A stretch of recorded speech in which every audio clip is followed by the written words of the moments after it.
I believe that Fields, before this season is done, will be the starting quarterback of the Pittsburgh Steelers. This is the sidebar. I read off all those stats, and you cited all those stats. The most damning thing about Justin Fields continues to be that the biggest Ohio State homer that I know does not ride for Justin Fields. That continues to be the biggest shred of evidence. What does that tell you? Come on, what does that tell you? that you take those Buckeye blinders off when it comes to talking about Justin Fields. That's the biggest. That should convince me of nothing else that I'm wrong about Justin Fields. That's all you need to know. If nothing else. There you go, man. There you go. So as far as the Bears go, by the way, here we go. Wait, but one last note. I do think there is something to be said for the market. I mean, for them to get Fields for a 6 that could turn into a conditional 4th. Now, there's a report, I think it was Courtney Cronin at ESPN, there was a report that the Bears could have gotten more for Justin Fields, better draft compensation from a team with an established starter, but they wanted Fields to go somewhere where he could develop and have more of an opportunity. And they want to do, that's what I kept referencing when they want to do right by him. Okay, that's the report, which I choose to believe. Don't believe everything you read. This is a newspaper. It's 90% bullshit, but it entertains But it entertains me. Okay? Okay? I choose to believe that. Because I choose to believe that Justin Fields, because I choose to believe. Let me get this straight. They could have gotten more for Justin Fields. Okay? They could have gotten more compensation for Justin Fields. But because they enjoy him so much, they really want the best for him. Because they know they did him dirty. They know they did him dirty. They know that dude did not have a chance in hell, a snowball chance in Chicago. They ain't do him dirty. They done sat up here and brought in DeAndre Swift and Keenan Allen and Gerald Everett and all these fancy things for the new guy. Okay, they're hooking up the new guy. And I did like, you know what, dog? Okay. You right. Ryan Pohl's like, you right, dog. You know what? You right. You know what, man? Hey, dog. Them the breaks. So look here. For your trouble. He didn't have Keenan Allen. He didn't have Keenan Allen, but you know what he had? He had DJ Moore. He had DJ Moore. And DJ Moore had a career year. He had Cole Kmet. He had Darnell Mooney. He had Mooney. Who just, when he wasn't hurt. Yeah. Mooney just got paid in Atlanta. It wasn't, and I know he came back and cleaned it up because he had to, because it was bad. But nobody made him say, "Hey, Justin, what do you think is going on with you? Why is it hard for you to make this transition?" He goes, "Oh, I don't know, coaching." Nobody made him say that. He said that on his own. Hey, man. He said coaching. You know how frustrating the coaching must be for you to say that out loud, for you to say the quiet part out loud. Okay, you know how many conversations must have preceded that moment before he got to a point where he could no longer keep it to himself? Eventually, you get to the point as a quarterback where, okay, you check off, it's not the offensive line, it's not the OC, it's not your weapons, it's not the environment, hey, listen, eventually, you got to look at yourself and say, it's not good enough. And look, I'm with you. I don't think he is finished. I don't think he is officially a bust. He's going down that path, though. He's not officially a bust. I think it really came down to Justin Fields playing before he was ready to play. And some guys, a lot of quarterbacks wish they could get the Green Bay treatment. Whether you're Aaron Rodgers or Justin Love. Is that his name?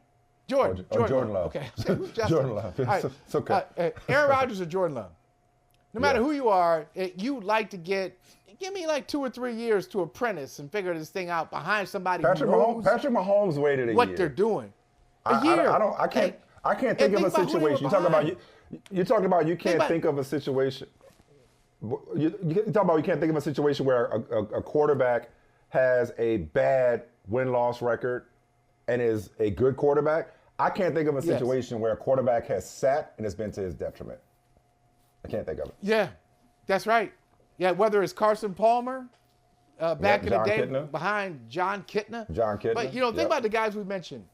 So Aaron Rodgers got to watch Brett Favre, and Jordan Love got to watch Aaron Rodgers, and Patrick Mahomes got to watch Alex Smith. And think about those coaches, whether it's the head coach or the OC, all that knowledge.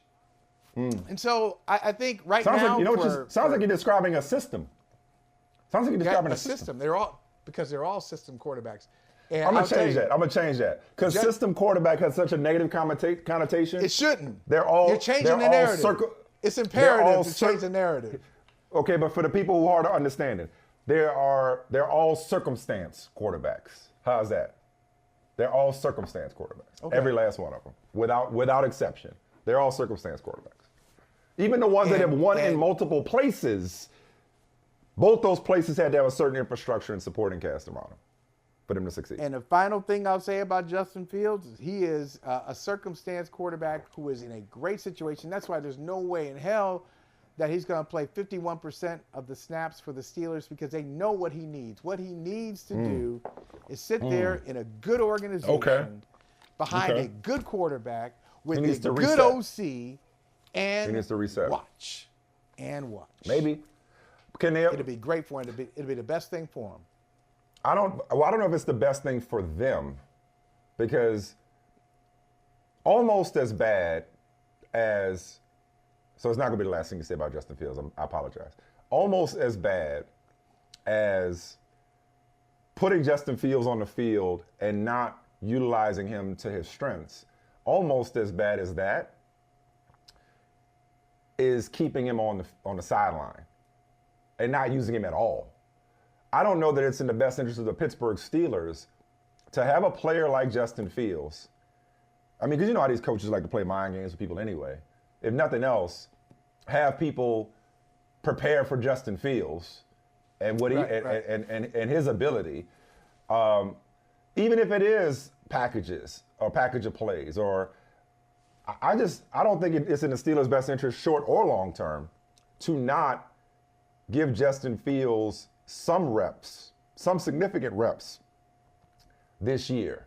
Again, I believe there'll be starters reps, but even if not, because after this year, I mean, I can't imagine they picking up his option. They're gonna pick up his fifth-year option.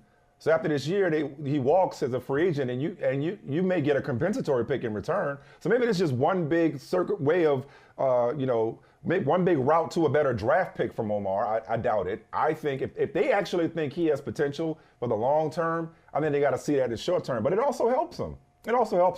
But again, I think he'll end up being a starter anyway, so it'll be a moot point. I think he'll end up beating out Russell Wilson. I think it will be. Look, Russ may win the job week 1, but as the season goes on, I think Russ's limitations will show. Russ will frustrate them, and that urgency that you talked about, that new day of doing things in Pittsburgh that you talk about, will reveal itself yet again when they decide to make a move to the younger guy and see what they got. Okay? Once they realize how limited Russ is at this point in his career. So, but you can only get what somebody will pay. That's what I was gonna say about Justin Fields. Away from that, aside from that convenient report about they could have had more, but they took less to do him a solid. But the market disagrees with me. There was not this robust market. Everybody else that needed a starter went in a different direction. Apparently, the consensus was that he was going to be a backup somewhere, which, like you said, I do like that. I mean, I could see that. If he's what I think he is, maybe the best thing for him is to take a gap year, to reclass, as the kids do nowadays. So I don't look at it as the Bears got fleeced again. I think the Steelers got a steal, but I don't look at it as the Bears got fleeced again by the Steelers, as they did with the Chase Claypool trade, because I don't think that the Bears, what does better capital mean? Does it mean, a pick in this year's draft? Probably, but is it still probably a late pick with conditions attached? Who knows? But I don't know that they were going to get the moon and the stars. Nobody's going to move heaven and earth to get Justin Fields. So whether that's true or not, that they were doing a solid by him, I think they needed to do it now. That's the other angle to the story. Is like, well, if this is all they could get, some have asked, why didn't Ryan Poles wait? Why didn't he wait to see if somebody else got an injury? or if something else happened, if somebody didn't get the quarterback they wanted in the first round or second round of the draft and got desperate for a quarterback, why didn't they wait? He said at the combine. He said we're going to be fair to Justin. We're not going to let this linger. Nobody likes to live in gray. Yeah. Nobody likes to live in gray. I think for both parties, for Justin, but also for the Bears. If you're going to turn the page, turn the page. If you're going to jump, don't around with it. Do it expeditiously. Go ahead and jump, Sams. And the Bears said, we're not going to drag this thing out. We're not going to keep talk radio, and fan fodder going. We're not going to bring Caleb Williams into this situation. We are moving on, or whoever they draft, we are moving on into the future, and that future does not include Justin Fields, so he doesn't deserve to be drug along. Yes.